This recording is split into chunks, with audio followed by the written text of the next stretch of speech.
Chers amis, j'ai le plaisir de vous retrouver pour le troisième épisode de notre série vidéo perpétuelle. Vous savez, cette série qui vise à vous présenter des pièces assez exceptionnelles, parfois vraiment grandioses, d'autres fois un peu plus simples, que j'ai le plaisir de rencontrer pour mes expertises au sein de la maison Sensi Expertise Paris, pour laquelle j'ai le plaisir d'officier. Aujourd'hui, on fait simple, on fait clair, on fait efficace, on fait presque même la collection idéale de 4 montres. 4 montres qui vont être présentées à la vente le jeudi 9 octobre à partir de 14h dans la maison de vente aux enchères Le Duc, dont les magnifiques bureaux et la magnifique salle se trouvent au 35 rue Lafayette, dans le 9e arrondissement de Paris, non loin évidemment de toutes les activités de la rue Drouot. Aujourd'hui donc, comme je vous le disais, on va voir 4 montres qui à mon sens constituent presque une petite collection de montres parfaites. La première, la référence 2481 Patek Philippe King Size, vous allez voir pourquoi on l'appelle comme ça.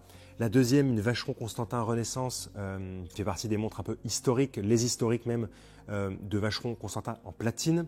Une Bulgari Diagonaux Aluminium, un chronographe mécanique à remontage automatique. Et enfin, toute simple, une référence 15-200 de chez Rolex avec un joli cadran blanc laqué et de beaux chiffres romains. C'est maintenant, c'est tout de suite et c'est seulement sur les Rabillets.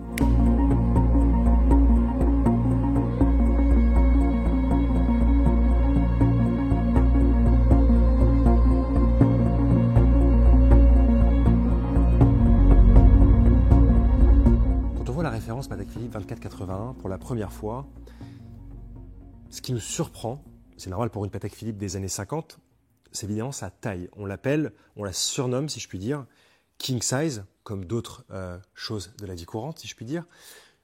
Une très belle taille, qui aussi, ça dépend où vous prenez les mesures entre 36 et 37 mm. On va plutôt prendre l'idée de 37 mm pour cette jolie référence 2481, qui présente à mon sens, d'une part, un diamètre assez exceptionnel pour les années 50, puisqu'on est à 37 mm de diamètre. D'autre part, un design de boîte qui est fantastique, parce que, comme vous remarquez sur les images de Valentin, d'une part, vous avez des cornes qui sont à trottoir, à étage, si je puis dire. On est presque sur l'idée d'un godron qui n'est pas rond, mais qui est plus saillant, avec en fait presque une double corne, allons dire, qui est juste magnifiquement bien travaillée et arquée sur cette référence 2480. Et surtout, on a cette espèce de boîtier avec une lunette qui est plus large que le reste du boîtier. C'est-à-dire que quand vous regardez sur le côté, on a vraiment l'impression de boîtier incurvé, plus il remonte en arrivant à la lunette. C'est vraiment juste magnifique.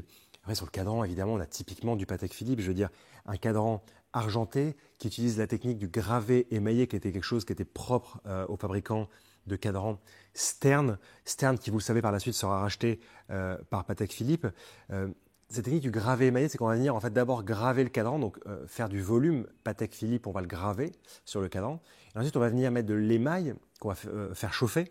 Et en fait, du coup, vous allez obtenir une écriture, une mention Patek Philippe Genève légèrement bombée, puisqu'évidemment, l'émail en chauffant va, tel un petit cake aux abricots, tiens, on va faire ça aujourd'hui, prendre un peu de volume lors de la cuisson. Pour tout le reste, évidemment, on a les codes de l'horlogerie classique qu'on aime, des index en applique, évidemment, si on parle de Stern cadranier, quand même, on a un travail de cadran qui est formidable, des index flèches, facettés, en applique dorée. On va avoir des aiguilles dauphines également dorées, avec cette aiguille des minutes qui est légèrement incurvée sur le bout. À mon sens, ces aiguilles, elles ont possiblement été retravaillées ou bien restaurées ou bien changées lors d'un service, puisqu'elles sont vraiment dans un état presque neuf. Comparé à la légère patine, à la légère oxydation des index, on peut supposer qu'elles ont été changées. Et ce qui va nous intéresser pour le reste se passe à l'intérieur du boîtier et un tout petit peu à l'extérieur aussi, puisque vous savez, quand j'ai une Patek Philippe entre les mains, je regarde d'abord où elle a été fabriquée. Grâce au poinçon, on peut rapidement voir à l'extérieur, notamment, même s'il a été un peu effacé, la montre a quand même été portée sur une des cornes, on voit le poinçon Helvetia qui signifie que la montre est une fabrication suisse, 18 carats, et tout le reste se passe à l'intérieur. On voit que c'est le poinçon 171, donc tête de marteau 171 qui a été utilisé, qui est le signe de la fabrication de Bernard Dubois, un grand nom de fabrication de boîtiers en Suisse. Et on voit évidemment le numéro de série de la montre et sa référence 2481. Évidemment, la signature Patek Philippe aussi. Et la beauté du calibre mécanique à remontage manuel 27 SC, SC pour seconde centrale, avec de très jolies finitions. Évidemment aussi son numéro de série, ce qui permet, si vous demandez un document d'archives à Patek Philippe, un extrait des archives, voir si le numéro concorde avec le fond de boîtier, donc le numéro de série du boîtier concorde avec le numéro de série du mouvement. Le bracelet est aussi signé Patek Philippe.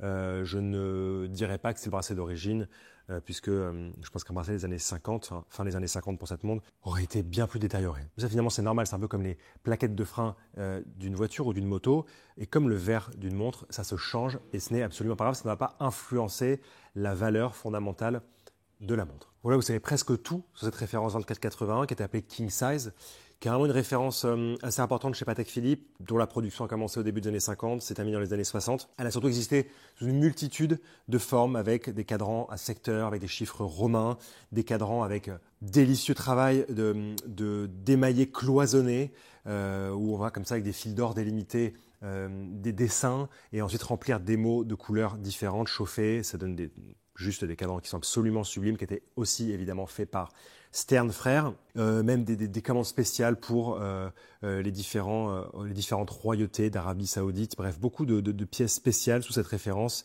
J'espère qu'elle vous plaira et j'espère qu'elle fera un beau score en vente aux enchères à l'étude Le Duc le jeudi 9 octobre. Je vous ai parlé un peu d'or jaune, chers amis. J'ai envie de continuer avec une référence Vacheron Constantin, renaissance historique de la fin des années 90, donc une réédition début des années 2000, ici dans une version en platine. Alors on sent tout de suite le poids, la densité du métal importante une fois entre les mains. J'aime beaucoup cette montre, je dois dire, puisqu'elle reprend un peu le design de certaines Vacheron Constantin historiques des années 40. On pense par exemple à la référence oversize des années 40, 41, 26. Et en fait, ces deux montres, elles sont caractérisées par une seule chose qui est tellement importante chez Vacheron Constantin, c'est les cornes. Vous avez par exemple la corne de vache, ce chronographe, pas seulement ce chronographe assez dingue des années 50. Et vous avez ici ce qu'on peut appeler des cornes teardrop, comme des larmes, des gouttes d'eau qui ornent comme ça ce boîtier en platine. C'est vraiment un travail magnifique, c'est un travail tout en rondeur, tout en douceur. Et ce qu'on apprécie avec cette montre-là, c'est d'avoir évidemment une montre en platine, mais aussi d'avoir un travail de cadran qui est juste et bon, qui est bien fait, avec ce centre mat argenté qui vient donner une idée de secteur à ce cadran, parce que le centre est mat argenté clair et le tour d'heure est plus foncé et vraiment brut, brossé, très très légèrement brillant. Viennent s'inscrire sur ce tour d'heure de très légers index en applique argenté, des index en forme de flèche. Vraiment, ils sont petits, ils donnent l'impression de petits joyaux sur le cadran. Ils sont plus petits que les index que je vous présentais juste avant sur la Patek Philippe référence 2481. On va avoir la croix de Malte en applique à midi, une très jolie minuterie chemin de fer, une petite seconde à 6 heures qui donne le tempo, et deux aiguilles fil comme je les appelle parce qu'elles sont très très fines, deux aiguilles fil argentées. Derrière, vous allez avoir les gravures Vacheron Constantin Genève avec la croix de Malte gravée. Vous allez avoir évidemment le numéro de série de la montre, et ce qui est sympathique, c'est d'avoir le numéro d'édition limitée, cette Vacheron Constantin, le numéro 20 ici pour les amateurs du chiffre 20. Et évidemment, sur cette pièce, on apprécie avoir la boucle d'origine Vacheron Constantin avec cette croix de Malte légendaire, en platine 950 également. 950 Jorbel, c'est le titre de pureté du platine. Un bracelet Vacheron Constantin en cuir noir d'origine, et à l'intérieur le très joli calibre mécanique et remontage manuel qui est extra fin, référence 10-14. Un peu d'or jaune, un peu de platine. Chers amis, je vous propose d'ajouter dans l'équation un petit peu d'aluminium avec la présentation d'une pièce qui revient en grande force ces dernières années, et même j'ai envie de dire ces derniers mois, qui est autre que la Bulgari Diagono, avec cette lunette Bulgari, la montre de sport de la fin des années 80, des années 90 par excellence, et même du début des années 2000, vraiment boudée, vraiment laissée de côté, et vraiment on voit son grand retour. Ces dernières années, je veux dire que c'est un plaisir, les proportions de la montre sont belles, et je vais vous raconter son histoire. Il faut savoir que ce design, la Bulgari Diagono, il apparaît à la fin des années 80, en 1988. Pour être exact, c'est vraiment l'entrée de Bulgari dans l'univers des montres de sport. On peut dire que la marque a pris son temps. En même temps, l'horlogerie n'était pas son segment principal, même si elle s'est appuyée sur différentes manufactures, Jaeger-LeCoultre, Vacheron, Constantin, pour fabriquer des montres et les proposer dans ses boutiques autour du monde. Donc 1988, présentation de la Diagono, agon en grec qui veut dire contest, concours. Donc il y a une idée comme ça de concours, de montre statutaire importante. Et la signature principale de ces montres, c'est d'avoir le Bulgari gravé sur la lunette qui est légèrement incurvée.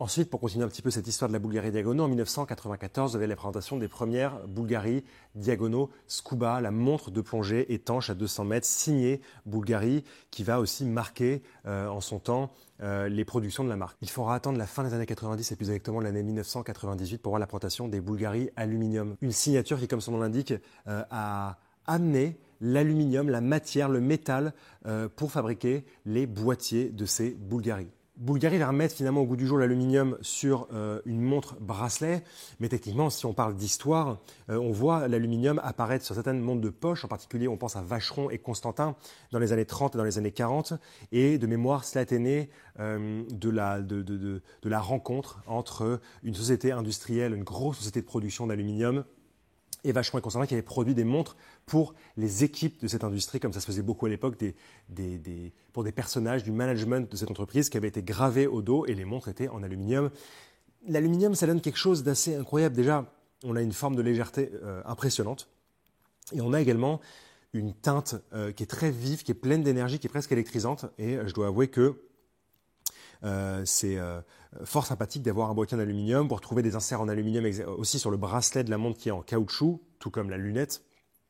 Et on va avoir le plaisir de retrouver l'aluminium aussi sur le cadran. Ici, un cadran avec une petite seconde à 3 heures, le totalisateur des 30 minutes du chronographe à 9 heures et le totalisateur des 12 heures du chronographe à 6 heures, un mouvement mécanique à remontage manuel automatique de base ETA. Vraiment tout ce qu'on veut dans une montre de sport aujourd'hui. C'est pas étonnant que ces montres-là reviennent à la mode et elles le méritent largement. J'avais évidemment oublié de préciser que la boucle et son ardillon sont aussi en aluminium. Bref, la signature temporelle de Bulgari à la fin des années 90 qui n'a jamais été aussi contemporaine aujourd'hui. Chers amis, toute collection de montres qui vaut le détour ici, après une Patek grande taille king size en or jaune, une historique Vacheron Constantin de petite taille en platine, un chronographe mécanique à remontage automatique Bulgari en aluminium.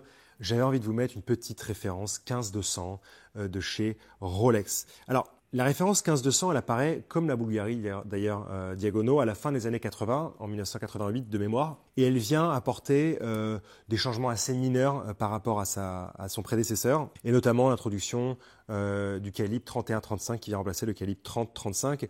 J'ai choisi cette montre pour vous la présenter parce que j'aime beaucoup son cadran qui est un petit peu boudé, à mon sens c'est un peu dommage, un cadran résolument sportif dans un boîtier de 34 mm, donc ce n'est pas une Datejust en 36 mm, c'est une Date en 34 mm, un cadran blanc laqué avec des index en chiffres romains en décalque noir, des index rectangulaires, des petits immeubles comme ça en applique argenté avec des points tritium religieusement appliqués, si je puis dire, à côté des index. Les aiguilles ont reçu aussi leur traitement en tritium. Voilà, cette montre elle est tout à fait agréable. Le bracelet d'origine avec sa boucle déployante signée évidemment Rolex est présent et c'est vraiment la petite montre de sport 34 mm qui est tout à fait élégante tout en étant sportive. Si évidemment vous la révisez dans ce sens-là et que vous refaites l'étanchéité, vous pourrez aller avec, prendre un bain chloré ou un bain de mer sans trop de problèmes.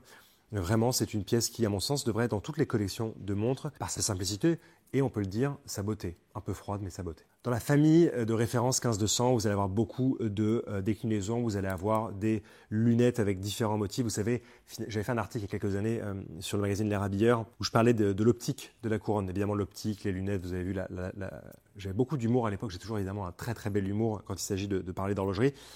Vous allez avoir des lunettes avec différentes finitions. Vous allez avoir évidemment des boîtiers en or. Donc voilà, vous avez des pièces. Vous avez une pièce, une base, la 15200 et Rolex, comme d'habitude, l'a utilisée sous toutes ses coutures pour présenter des pièces différentes et plaire à différentes typologies de clients. Chers amis, c'est tout pour moi aujourd'hui. J'espère que cette petite sélection de montres vous a plu. N'hésitez pas à poser toutes vos questions qui pourraient concerner justement ces petites expertises que je vous fais en direct à propos de ces montres. Je vous rappelle, ces montres, elles sont disponibles en vente à l'étude Le Duc le jeudi 9 octobre à 14 h dans leur belle adresse du 35 rue Lafayette sous le nom Collection 7. Vous allez avoir évidemment beaucoup d'autres objets magnifiques dans cette vente. Et j'ai décidé de vous présenter ces 4 montres qui, à mon sens, font d'une collection de 4 montres une idée très très envisageable. N'oubliez pas de vous abonner pour retrouver toutes ces jolies expertises et toutes les autres vidéos qu'on a le plaisir de faire avec Valentin pour le magazine L'Air Habilleur. On vous aime et on vous dit merci.